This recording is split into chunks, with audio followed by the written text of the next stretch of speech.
আসসালামু আলাইকুম। আমি আনোয়ার হোসেন। দেশের একজন সচেতন নাগরিক হিসেবে আজ আমি আপনাদের সামনে হাজির হয়েছি অত্যন্ত গুরুত্বপূর্ণ একটি বিষয়ের কথা বলতে।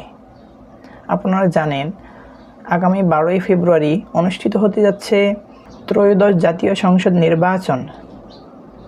দেশের আগামীর পথচলা নির্ধারণে আমাদের প্রত্যেকের মতামত এবং অংশগ্রহণ আজ সবচেয়ে বেশি প্রয়োজন।